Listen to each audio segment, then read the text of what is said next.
ॐ ज्ञानतिमिरन्धस्य ज्ञानाञ्जनशलाकया चक्षुरुन्मिलितं येन तस्मै श्रीगुरवे नमः।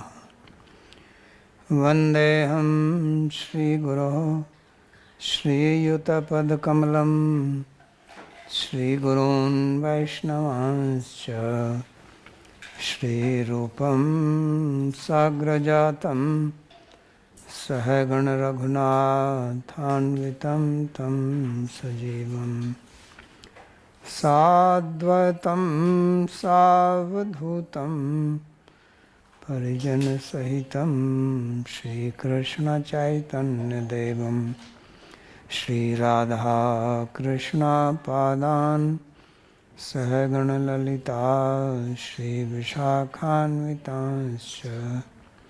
हे कृष्णा करुणा सिन्धो दीनबन्धो जगत्पते गोपेश गोपिकान्त राधाकान्त नमोऽस्तुते। तप्त काञ्चन गौराङ्गी राधे वृन्दावनेश्वरी वृषभानुसुते देवी प्रणमामि हरिप्रिये। नमो महावदान्याय कृष्णप्रेमप्रदायिने कृष्णाय कृष्णचैतन्य नाम्ने गौरत्विषे नमः। पञ्चतत्त्वात्मकं कृष्णं भक्तरूपस्वरूपकं भक्तावतारं भक्ताख्यं नमामि भक्तशक्तिकम्। श्रीकृष्ण चैतन्य प्रभु नित्यानंदा श्री अद्वैत गदाधर श्रीवासदि गौरभक्तवृंदा। हरे कृष्णा कृष्णा कृष्णा हरे हरे हरे राम राम राम हरे हरे। जन्माद्यस्य यतोऽन्वयादितरतश्चार्थेषु विज्ञस्वराट् तेने ब्रह्महृदायादिकवये मुह्यन्ति यत्सूरयः।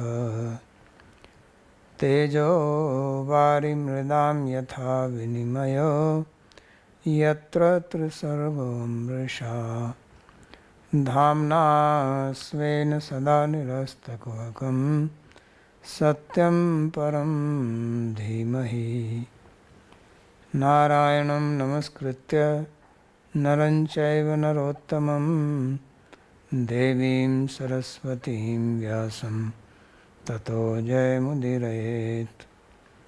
स्वस्ति अस्तु विश्वस्य खलः प्रसीदतां ध्यायन्तु भूतानि शिवं मिथो धिया। मनश्च भद्रं भजतादधोक्षजे आवेश्यतां नोमतिरप्यहेतुकी। Reading from Śrīmad-Bhāgavatam, Canto 11, Chapter 14, verse number 19. Sri Krishna explained in the previous verse about his devotees and how they are very dear to him. He went up to the extent of saying that even Lakshmi, Balaram, Shiva, Brahma, they are not as dear as the devotees, and he walks behind such devotees to purify himself. And then he says that even those who are at the beginning stage, they cannot be overpowered by sense attraction because of power of bhakti. So now he continues to explain how bhakti purifies a person. Mohini. I have a question on a concept we studied a few days ago. So what I understood is that karma and jnana marg was explained that when the mind can't be focused on Bhagavan, then one should go one step back and do karma with nishkam bhav, so that the heart gets purified. And then Krishna said that you should neither do karma nor jnana, but take shelter in me. So, and do bhakti. So, what exactly does the bhakta do? Because even when we do bhakti, the mind is actually not able to be focused and the heart is still impure. So so what are we doing to purify the heart and focus the mind, etc.? Sadhana bhakti. That's what he's saying. This is the verse he's speaking next, how bhakti purifies.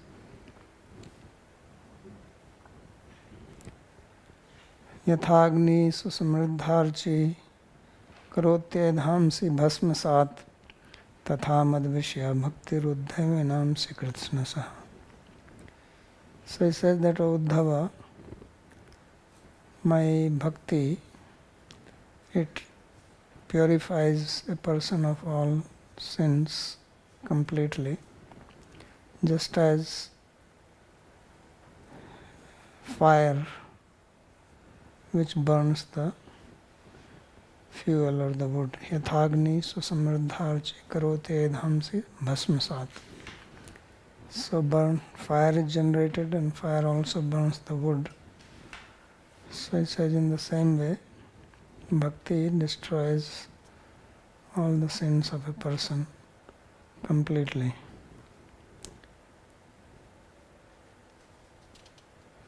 So although bhakti is performed not for counteracting sins or anything like that, bhakti is performed for pleasure of Bhagavan. That's what is explained earlier, but still it also purifies one of all one's sins. So that has been explained here.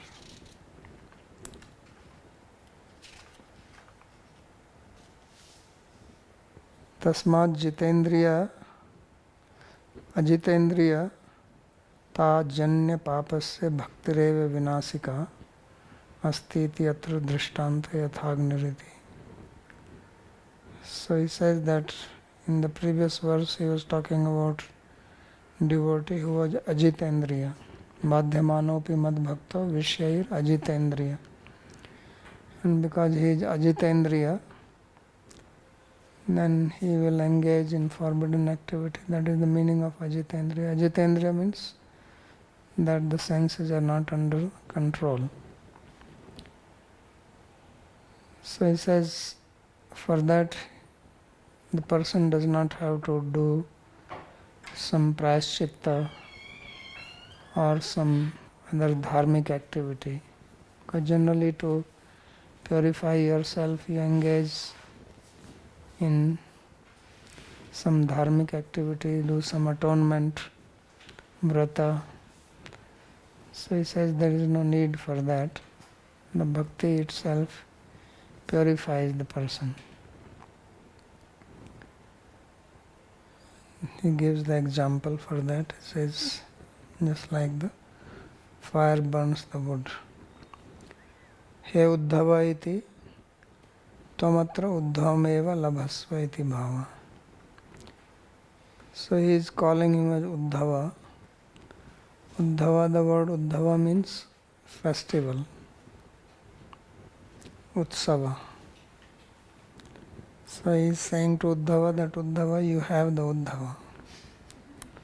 Tam Uddhavameva labhasva means you feel happy that bhakti purifies like that. Don't have to do something extra.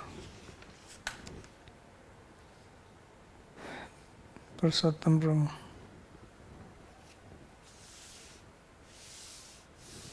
Here the adjective used for Agni is Susamriddharchi. So if it is not Susamriddharchi, then it will not happen, or it will take more time, or how do we understand that? And what is your experience? This is not something unknown to people. If the fire is not strong and you put more wood in it, the fire itself will go away. Or if it is not that weak, then it will gradually burn. So bhakti is also like that. If you do it little bit lukewarm, then the effect is also like that. If you do it with intensity, the effect is also intense. Same. न साधयति माम योगो. श्लोक से थोड़ा सा Thank you. Doubt है. Yesterday, the last श्लोक which you did yesterday, it is said that the Vishayas, they do not avirbhut the person who is doing bhakti. But we don't see this in our personal experience. Many times we feel that the Vishayas, they actually cover us. We become under the influence of them. And the two examples what he is giving, that a person who has an enemy, if he has some shastra ghat, so फिर भी वो उस पर प्रभाव नहीं पड़ता है, प्रभा विष्णु न भवति. And then the second example of fever what he is giving, they can be taken the other way also. If a person is not full of shaurya, so So that means if he is not doing bhakti properly, then this will happen. This is what the example of fire is also there. He is saying if the fire is strong, it will burn the wood. If fire is not strong, then wood can also extinguish the fire. So similarly, if your bhakti is not strong, that's why it says pragalbhya bhaktya. Then you are ajitendriya and vishya, so bhakti should also be there. So people don't do bhakti, then they expect the effect of bhakti. They don't do it properly. And now you are doing bhakti and then you are also doing aparadha. So then bhakti does not manifest its power. It's like he says, Yatha agni susmardharchi karote dhansi bhasmasat, right? But now it's very strong fire, but I'm also pouring 1 bucket of water on it. Will it burn the wood? No. So that is also to be considered. He's talking only about bhakti, but there are other factors which can also block the effect. So if they are there, then it will not happen like this. And that also is experienced.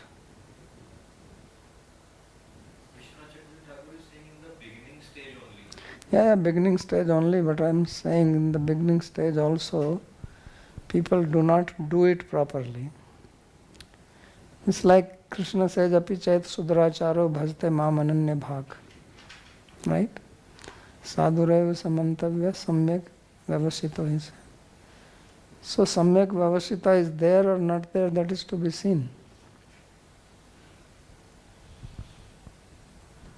Can you please clearly explain what do you mean by doing it properly? So properly means first you have to have a nishchaya that bhakti I want to do, and bhakti is the only thing, that is the only path, this is the only thing which will lead me to my goal.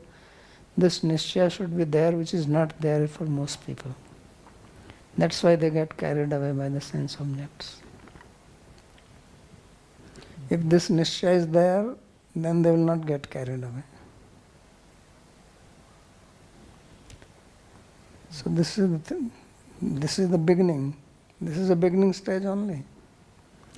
If this nishchaya is there, this resolve, strong resolve, this shraddha, adu shraddha, so even Kanishta Bhakta will not be deviated if this shraddha is there. But this type of shraddha is not there. Then problem happen. Then they get influenced by that. So Shraddha is the root on which everything is built.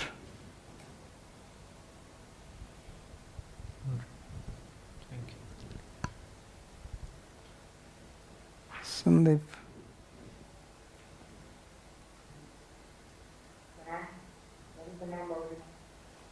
So I'm not able to understand this point that here in this Bhāgavatam, this 14th chapter, he is talking about Papa. But we had learned in Sandarbhas that Papas are not to be counted at all for anyone who has even started doing bhakti. So if he has done in the past, what will happen to that? They will also be cleared or not? If he has done in the past, If there are sins which have been committed in the past and then you take to bhakti, so those sins are there, they have to be cleared, bhakti will clear them. So we are thinking that you become bhakta and they are immediately cleared. Yes, they are immediately cleared if you become a bhakta of proper type. Otherwise they are also not cleared and you do more. That's why, that is the whole thing. We think only in black and white. That either you are a devotee or you are not a devotee. But there are mixtures of things are there. People have Shraddha in bhakti, they have Shraddha in karma also.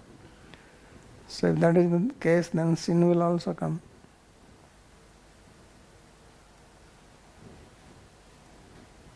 so even like this 18th sloka, where it was said that even for a beginner, things are going to happen. Like the example of the fever, and which the sun was just taken off. So the one who has just started on the path of bhakti.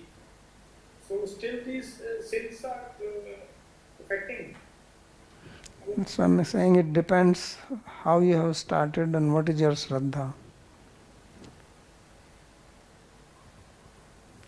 If your Shraddha is mixed, then it is mixed effect.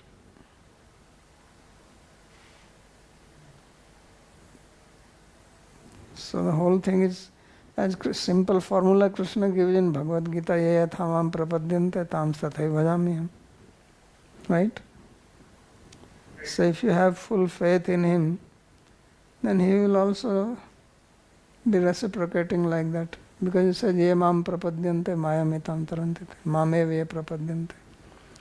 So if we actually take complete shelter of Krishna, what is the meaning of complete shelter? This Shraddha, that he is my protector and I don't depend on anything else. So this is a mental concept. This is concept inside. When you have it, then you can compare when it was not there. Otherwise difficult to figure it out because everybody thinks I have it. But as you go on improving, then you realize that actually previously I didn't have this or it was mixed. You yourself realize it as you progress. So this firm resolve, this is what he is saying. This is the point which is to be understood very clearly when he says Badhyamanopi mad bhakta vishera jitendriya or apichet suduracharo bhaste mam ananya bhak. So that word ananya bhak is there. Ananya bhak means ananyena bhajate iti ananya bhak. But we have little problem. Then people are saying, shall I go to Jyotish?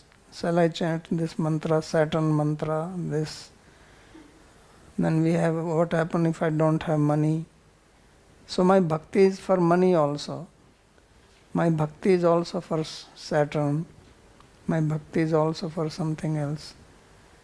So Krishna is also seeing this, or bhakti is also seeing this. So then he says, okay, he wants to take shelter of Sunny Devata.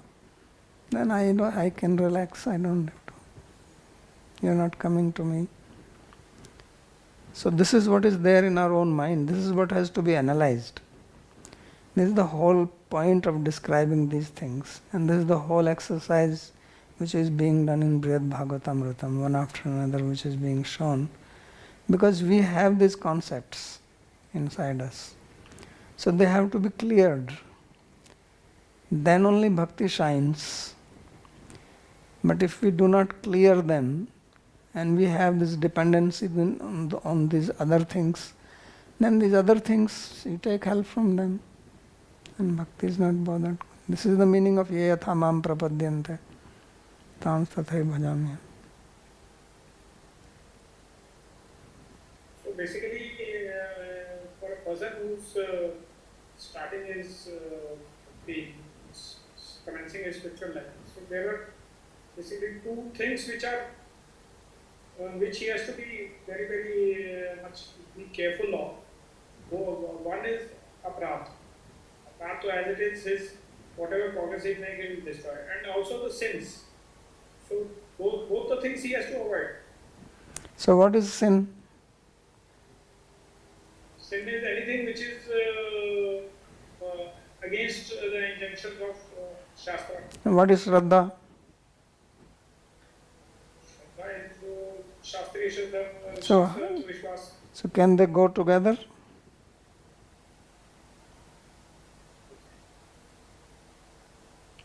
Tell me. Yes, they can go together if one has found faith in the Shastra. So that's what he's saying.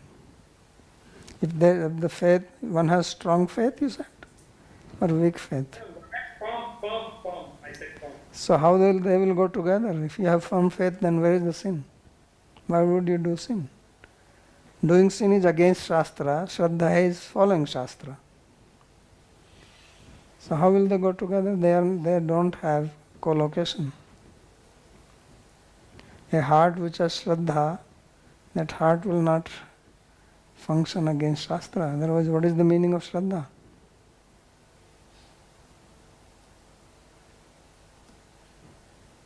So therefore, when he says Ajitendriya, means he has Shraddha, but he is in a stage where senses are not under control. And if sin is committed like that, then this will be purified by bhakti only. There is no need of doing atonement. This is what it means.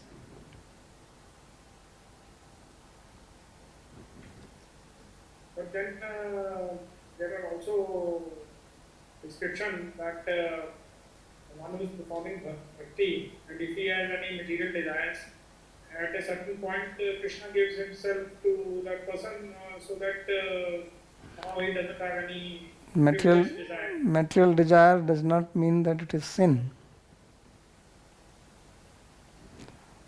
Material desire necessarily does not mean sin.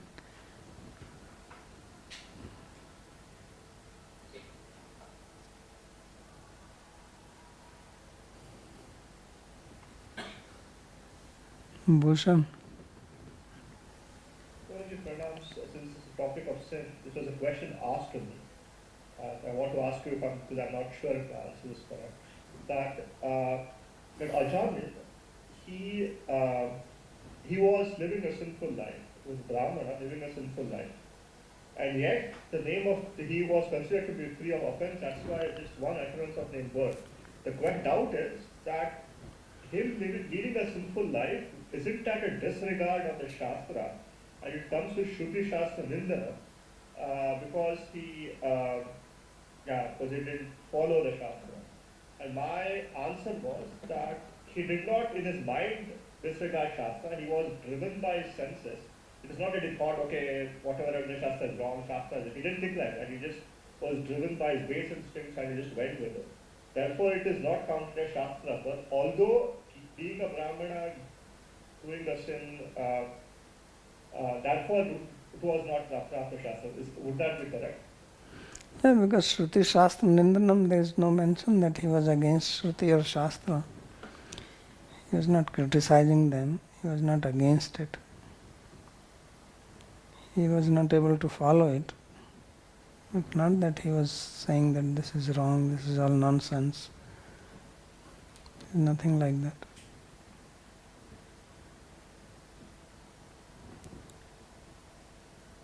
So verse number 20, na sadhyati mam yoga, na sankhyaṁ dharma uddhava, na swadhyas tapas tyago, yatha bhakti mamorjita. So Krishna, he speaks very clearly, straightforward. He says that I am not pleased by yoga, by Sankhya, by dharma, by swadhyaya, study of the Vedas, by austerities, by renunciation, as I am pleased with my powerful bhakti. So intense bhakti, yatha bhakti mama urjita. So he is saying that these things don't please me as bhakti pleases me. Because he is using the word yatha. So he is not saying that they don't please me at all, but they don't please me as bhakti pleases. So if someone is following those things, because they are also prescribed in the Shastra, so that also is accepted. But what is pleasing is only bhakti. It's like in Gita he says that 4 type of people, they do bhajan, they worship me, but it is the jnani tu atma eva matam, me matam. But jnani is more dear because he is fully doing bhakti and not having desire for any of these other things. So they are also praised. Udara sarvaita jnani tu atma eva me matam. And he says, Mam cha sa priya. I am dear to him, he is also dear to me. So that is because of bhakti. For others, he is not saying they are dear to me. So similarly, he says, Na sadhyati mam yogo, na sankhyam dharmuddhava, na swadhyas tapastyage atha bhakti mamorjita. So urjita bhakti. So again, urjita bhakti means not bhakti which is mixed with other things, overpowered by things, other desires. So that is what is very captivating to him. It is also, human nature is also like that. It's not very difficult to understand. There is somebody who is very friendly with you or very, devoted to you, likes you.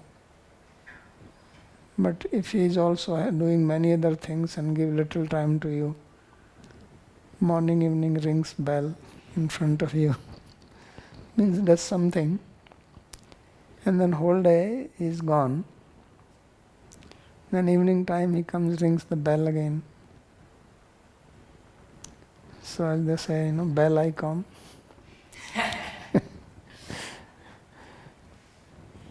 So morning he presses the bell icon,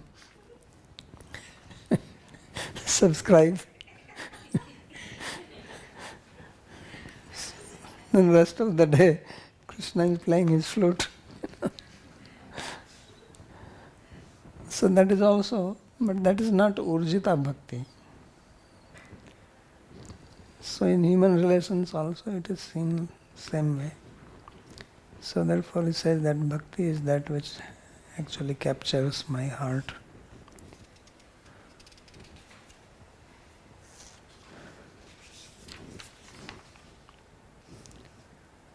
Nanu bhaktir yatha tvat prapti sadhanam tatha gyan yogadikam api iti kenansena bhaktir utkarsheti yatha.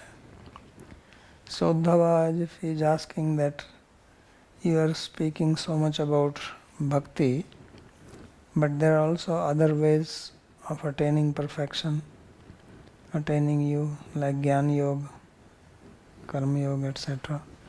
So in what sense is bhakti superior? Kenam sena bhaktir utkarsa. So then he says, na iti dvabhyam, that other things don't captivate my heart in the same way. Na sadhyati namat prapti sadhanam bhavati yatha bhakti. So as bhakti is the means to attain me, others are not means to attain me. Urjita jnana karmadi anavritattvena prabala tivra ityartha. So urjita, he says, means which is not mixed means it is pure. It has full potency in it. When it gets mixed with other things, mixed means that the person also has faith in these other processes, that I have to do this also and should do this also. Bhakti itself cannot give me perfection. So that is what mixture means. So then that is not prabla, that is not tivra. So tivrena mad bhakti yogena yajeta purusham param. Akama sarva kamava moksha kama udharati. So it means, so if you have desire for moksha, desire for anything, still do tivra bhakti only. So this is the meaning. Sakam, niskam, everything, but you have shraddha. That's why Krishna says that they are also udar, they are also generous. Udara sarva evete. So why they are generous? Because they think that if I ever need something, I will take from Krishna. He is the one who can give, no one else. So even if they have material desires, they approach him. So this is also good.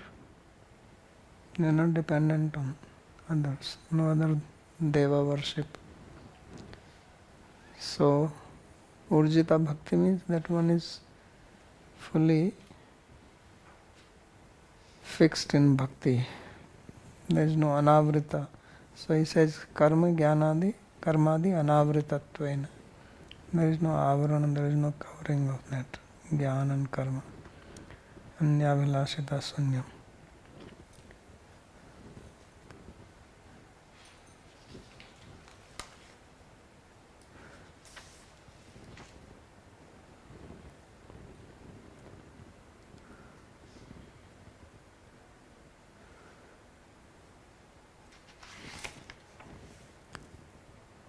So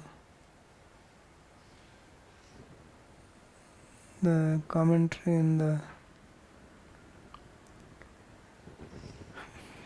next is also actually related to this. It says yatha iti स्ववाक्येन प्राप्तम योगादिनामपि स्वप्राप्ति साधनत्वम आशंक्या है भक्त्या इति एकयानत.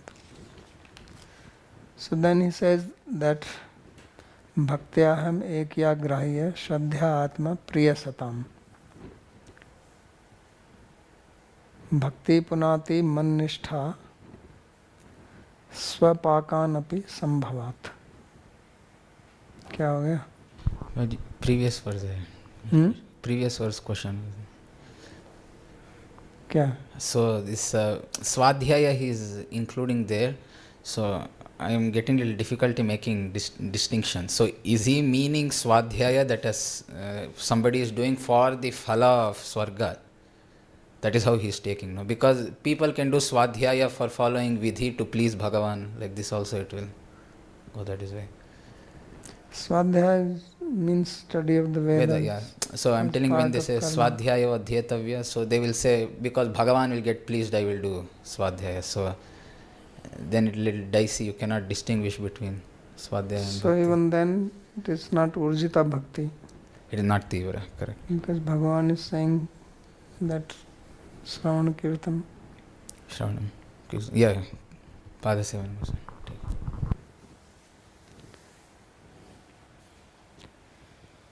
He himself is saying that I am not pleased by this. He's very clearly saying it. So that means he has some attachment to that. So now he makes a very clear statement that Bhaktya aham ekaya grahya Shraddhya atma priya satam. So satam priya atma aham. I am the Atma of Satam and Priya of Satam. So, sadhus, he says, I am the object of their love, I am their beloved, and I am their very self. Their life is for me. So that I, who is like that, I am attainable only by one-pointed bhakti, ekya bhaktya. So ekya bhakta means pure devotion. Or ekya bhakta means devotion not with anything else, otherwise it will be bhakti plus something. So ekya bhaktya grahya, and that is shraddhya ekya. And he says that mannishtha bhakti swapakanapi sambhavat punati. So bhakti purifies. Bhakti has the power to purify even if one is born in a dog eater's family. Sambhava means birth. So even he gets purified. So Kirat Hunandhra Pulinda Pulka Sabhir Kanka Yavana Khasadaya Yennecha Papaya Dopashre Ashre Shuddhyanti Tasmai Prabha Vishnave Namah. So everybody gets purified because in the varnashram system they say that this is birth is pure, this is impure. So bhakti makes one completely pure. So yes, Jivhagre Vartate Nama Tubhyam. So Sadhyo Samanaya Kalpate. So Saman means doing yagya, somyaga. So it is most purifying. That is being described here. And this first part is quoted many times. Bhakti ahame kya grahya. So Krishna is attained only by bhakti. Means other paths, if they do not have bhakti in them, then you cannot attain Krishna with that. You may attain moksha, but moksha also only if some bhakti has to be there, otherwise Shreya Shrutim Bhakti Mudasyate Vibhoklashanti. ये केवल बोध लब्ध है. So even those things give their effect only because of bhakti.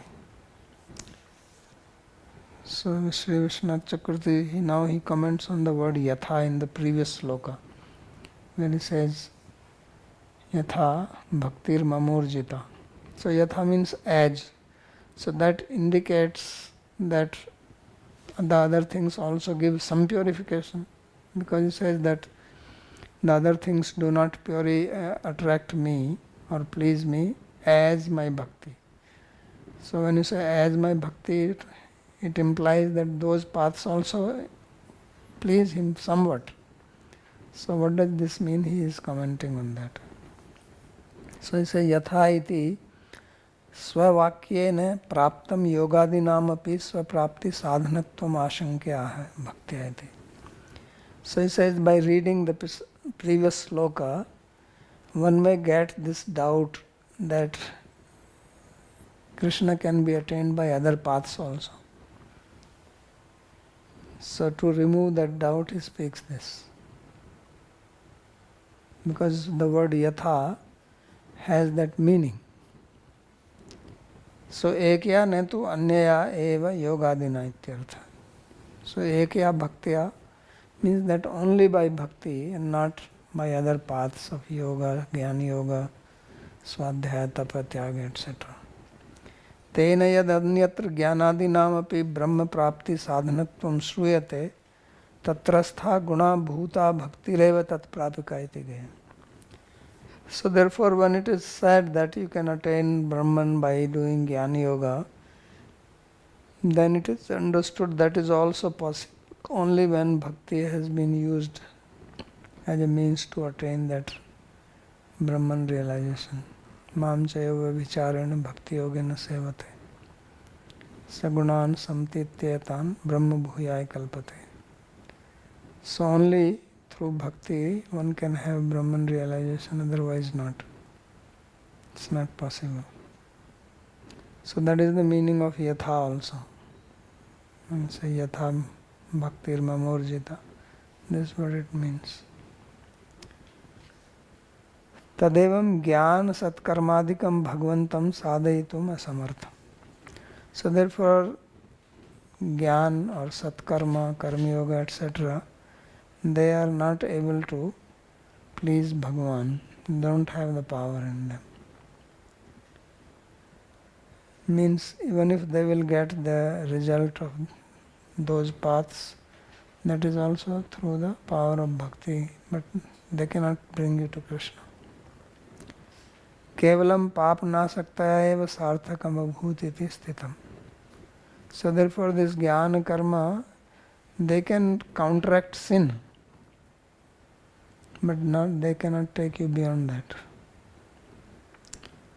Tatrapi bhaktiryatha papnashakta na tatha jnanadinam bhaktiriti sardhin. But even then, the way bhakti can purify you, the other paths cannot purify even the sins. Therefore it says bhakti punati mannishtha swapakanapi sambhavat. So even for purification, bhakti is better than any other paths. Sambhavat jati doshadapi iti Sri Swami Charana. So the word sambhavat means by birth. Sridhar Swami comments that you become free from the flaw of your birth. Tena prarabdha nasakatva api bhakter buddhyate. So that means it destroys your prarabdha karma also. The other paths, they do not destroy prarabdha karma. Jnana yoga, karma yoga, they can make you free from aprarabdha karma, but not from prarabdha karma. But bhakti destroys even the prarabdha karma. And that is described in this verse. That is the meaning of swapakanapi sambhavat. Because it is the birth, and birth is attained by cause of prarabdha karma. So it releases you from your defect of birth. That implies you got free from prarabdha. Dharma satya daya peto vidya cha tapsanvita mad bhaktya petam atmanam ne samyak prapunati. So now he gives by vitirek that how without bhakti these other paths cannot purify you. So he says whether it is dharma, satya, truthfulness, daya, compassion, apeta, vidya, daya, upeta, okay, dharma which is truthfulness and compassion, and vidya va tapsanvita, and jnana also along with austerities. So mad bhaktya apetam atmanam na samyak prapunati. But if these things are devoid of bhakti, then they cannot purify you properly. So they will bring some purification for sure, but not complete purification. Samyak, it's not possible. So both ways he said that how bhakti purifies, and without bhakti nothing can purify. And that is indicated.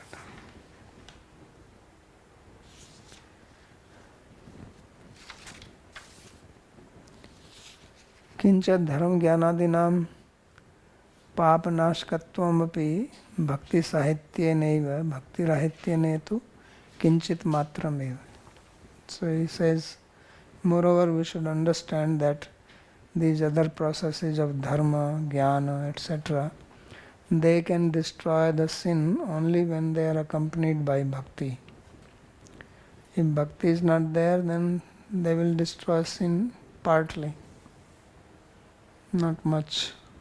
Kinchit matrena, he says, little bit. Why? Because if bhakti is not there, then your ahankara will remain. So you do lot of charity, then you get ahankara of that. If you are very truthful, then you become ahankara for that. So that is what is impurity. You have the pride of these things. But if bhakti is there, then you don't have the pride. Bhakti brings humility. Also you understand that all these qualities do not belong to you. First of all, they are temporary. Secondly, they are by the grace of Bhagavan. So that is what purification means. As long as I have the pride, the egoistic thinking, that is the asuric thing. ko asti sadrisho maya. So who is there like me? Unique character. I have a unique thumbprint. Nobody has a thumbprint like me. So you don't think I am an ordinary person. So he says this impurity remains. Dharma iti vidya jnanam. So vidya here means jnana. Then he says katham vina roma harsham dravata chetsa vina vinananda shrukalya suddhed bhaktya vinashaya. He says that if there is no roma harsha, here standing on the end, dravata chetsa, melting of the heart, and ananda shrukalya, the tears of bliss, then how is that heart will become purified without bhakti? So Chetodarpana Marjanam. So this Ashaya means the heart, Chetas. So it is purified by bhakti.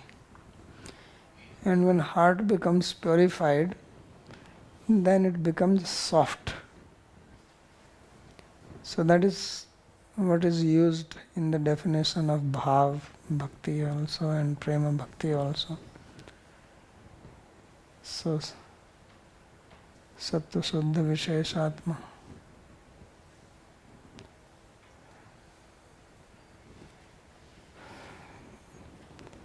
Prema Surya Susamya Bhak. So Ruchi Bhi Chitta Mashrina Kid Asau Bhava Uchyate. So Mashrina Krita Ruchi Bhi Mashrina Kit. Mashrinata, softness. So that's what bhakti does. It makes the heart very soft. So that's why all the good qualities become manifest. So samyak mashnita swanta. So that's when prema comes. So then the heart becomes completely soft. Samyak mashnita swanta. So this is what is being described here when it says dravata chetasa. That chetas, the heart, melts. So that means it is purified. These other things, this kutilta, ketavta, deceptive mentality, so they make the heart hard. So then you do ahimsa, violence, exploit others, cheat others for your own benefit, swartha. So that happens because of the hardness of the heart. So therefore it says that this is the symptom. So antakaranam tu samyaktaya bhaktireva shodhayati nanyat sadhanam. So he says that the heart is properly purified only by bhakti. There is no other means for purifying it. Babaji, here, so I'm just trying to think. When he says this dravata chetasa, samyak dravata chetasa is happening because of bhakti. Now I am just comparing. Let us take some kavi and let us take a bhakta. Let us take the kavi is not practicing bhakti, but he has so much softness of heart. Otherwise, how he is writing all this? How is that coming? So that is called Pichal Hridaya. Pichal Hridaya. Pichal. Pichila. Okay. That means? Means it is not this softness. This is not mashranta. There is hardness also in that, but they have some weakness. Oh. Okay. So, like you see, some people they start crying. Correct. Yeah, that is what I was asking. So it is because of some emotions in the childhood, some problem that makes them very emotional. So he's telling it is not softness of heart. It is not this type. That also looks like softness. and they will have some good qualities like that, but they can also be very cruel. So they're partly, in some area they have sentiments like that. So that's why they are called Sahirdiyas. Satuguna is there in them, in poets. But this is different. Pichil is another type. That Satuguna poets have, that is another type. There are some people who are not in Satuguna also. They're just,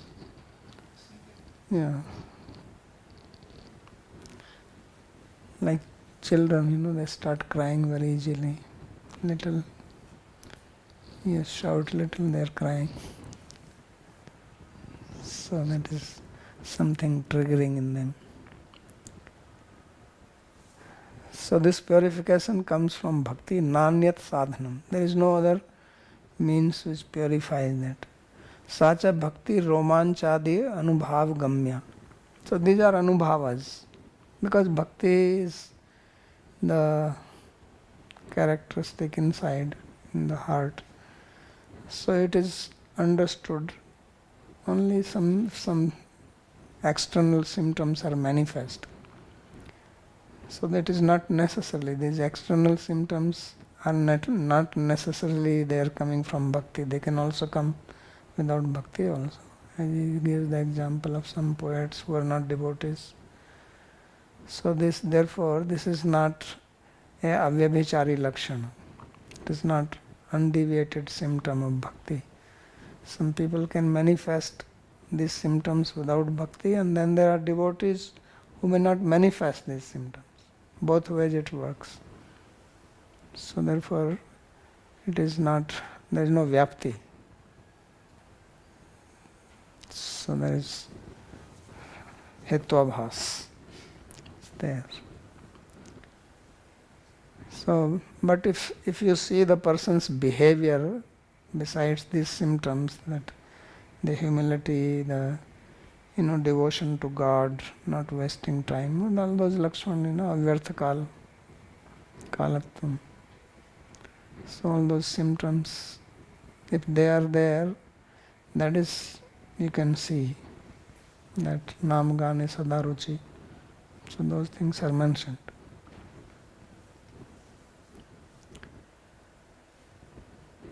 So katham iti bhaktya hetuna yadravat chetas tena vina katham sadhanantrena rom harsam. So he says, if the heart has not melted because of bhakti, then how can there be rom harsha, that horripilation, by any other means? Karma yoga, bhakti yoga will not give you this kind of rom harsha, horripilation. Katham va anandashru kala rom harsam vina, and without this rom harsha or hair standing on the end, where is the tear in the eyes out of happiness from bhakti? Vina anandashru kalayacha vina katham ashaya suddhet, and without that, where is the purification of the heart? That is the anvay. Yaduktam kaliyuga pavanavatarena Śrīmad-Bhāgavata. So this sloka is by Sri Chaitanya Mahaprabhu.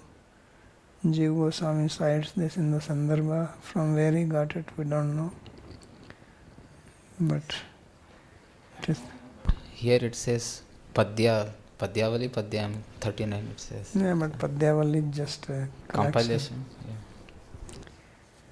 So Srutam api Upanishadam dure hari kathamritat yenna santi dravachitta kampashru pulkadeti. So he says,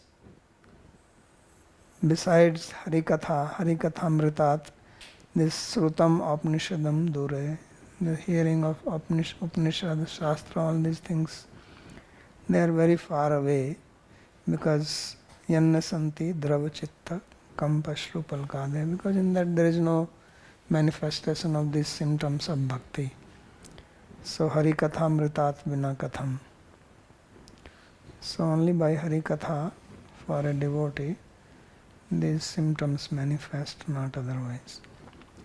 Tena niskam karma yogadayo bahu pramana siddha antkarnasya sodhaka stavad bhavantu kintu tasya yena kashayena bhagavad aparokshanubhavo na bhavati tam kasayam tu prem bhakti reva jwalayati na tu jnanagnirapiti bhava.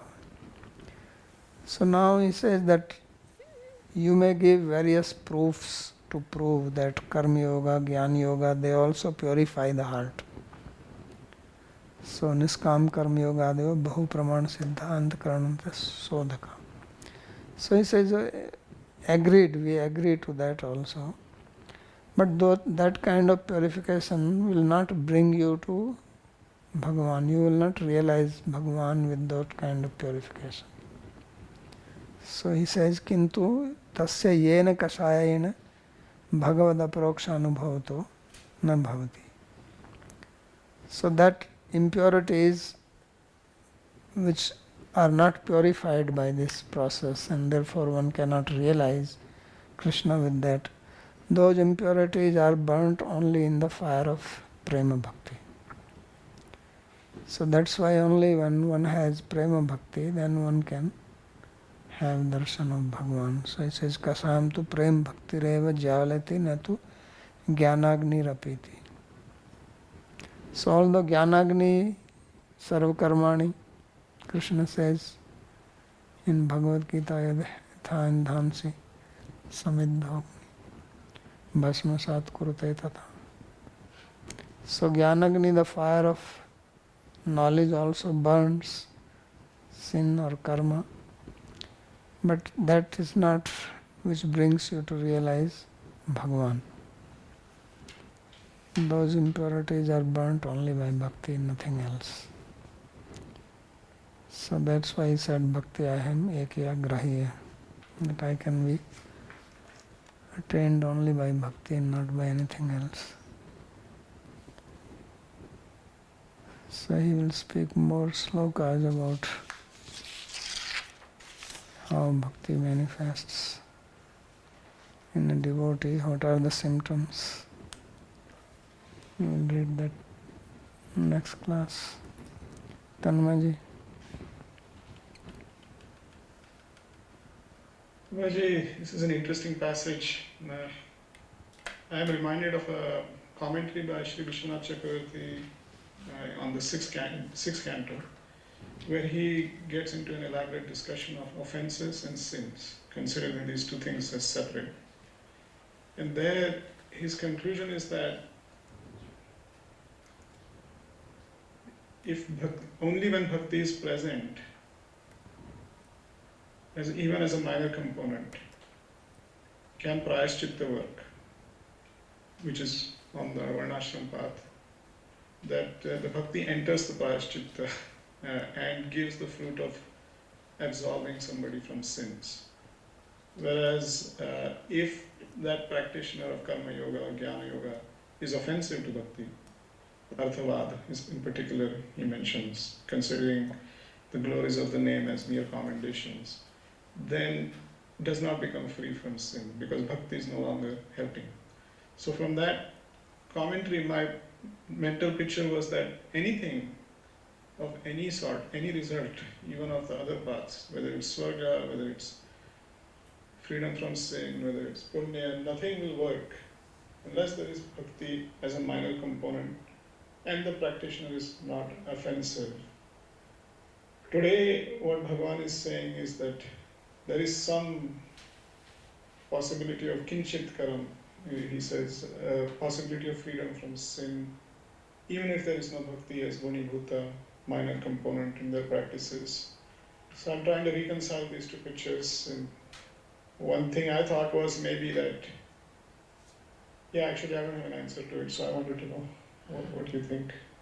So the reconciliation is that those who are following those paths, so they are also paths which are propagated by Bhagavan. So if they are not offensive, then bhakti helps them.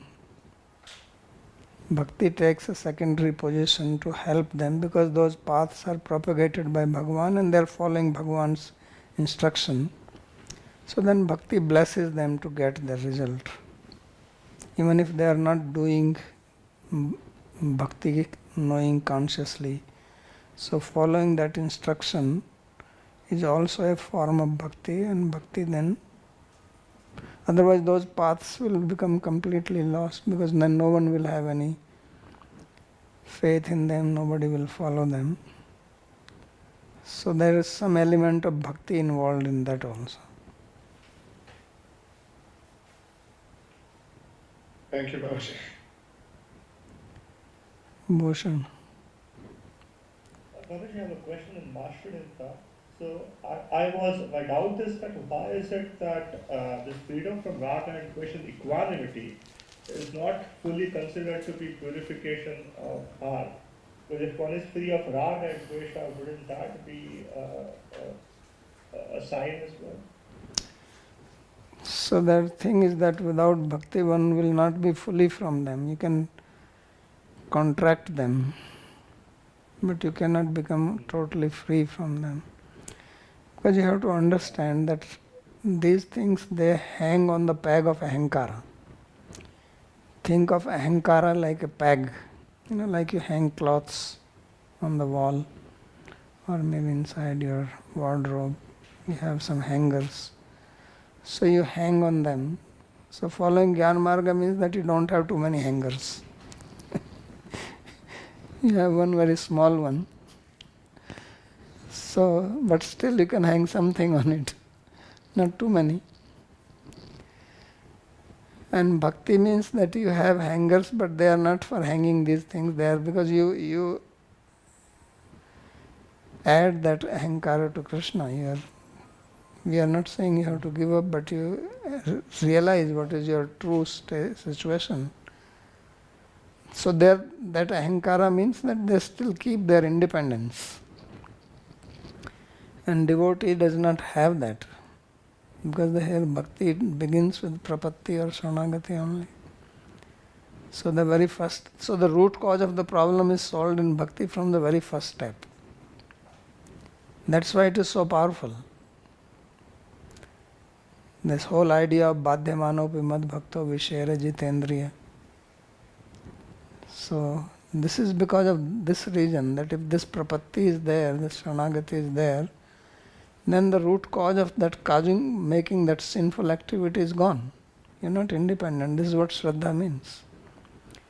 But if you are ajitendriya, then you may do something wrong because you don't have control. So that will be removed by bhakti. This is the meaning of apichet sudarachara also. Because the devotee, why would he do sinful activity if he understands, if he has Shraddha? So this is what it means that he is a beginner, means he is still not become adept, expert, doesn't have that much control. Thank you. All right. What is please clearly explain the meaning of when we say bhakti destroys prarabdha karma also, because the body remains, body which is a product of the prarabdha karma, it remains. So what exactly is meant by this statement? So what is the purpose of prarabdha karma? Body is, forget, you have the body, obviously body is not given up. What does actually karma do? It makes us... So karma makes you, first of all, it has two things. It has samskaras inside, which are samskara of raga and dvesh, ultimately like and dislike. Right. So you act on them because you have independent ego, you have raga for that, let me eat this. You have dvesa for this, let me smash this guy. So this will go away in bhakti because you are no more independent. And there is the external situation which is created. Somebody comes and causes problem to you, then your raga dvesa will come. So you become free from that. That is the meaning of that your prarabdha karma is gone. It's not that suddenly you start floating in the air because you don't have prarabdha karma, or you get some siddhis. Means now you are not under the control of those raga and dvesha, which entangle you, because this is the whole cycle of karma. Raga and dvesha keep you in the material world. Raga also creates problem, dvesha also creates problem. The cycle continues. So this is what purification is. This is what free from prarabdha karma is. So basically, you mean to say the prarabdha karma, the raga and dvesh, which is present due to that particular body or the prarabdha karma, that no longer exists. Sandeep.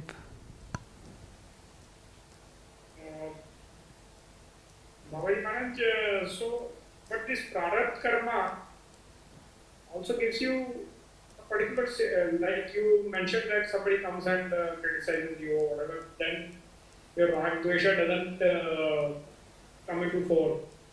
But then where you will be situated, what kind of situation you will face. So how does it or matter? where you- How does it matter? You can continue with your devotion.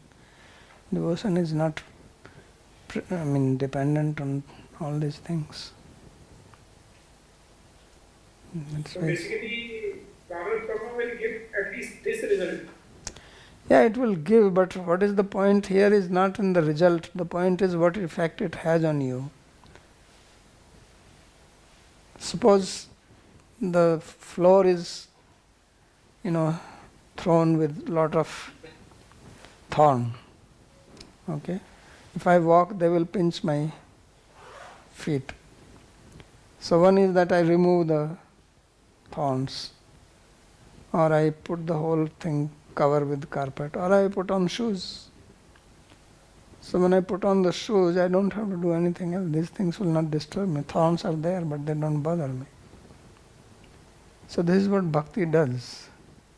It makes you immune. It increases your immunity to all these situations. So that is as good as becoming free from these thorns. One is that I have to make the whole place free from thorn. That is what it means, free from prarabdha karma. There's a lot of effort, and maybe other people have also the prarabdha karma to walk on those thorns. Now they will also become free. So the devotee becomes immune. The situation continues.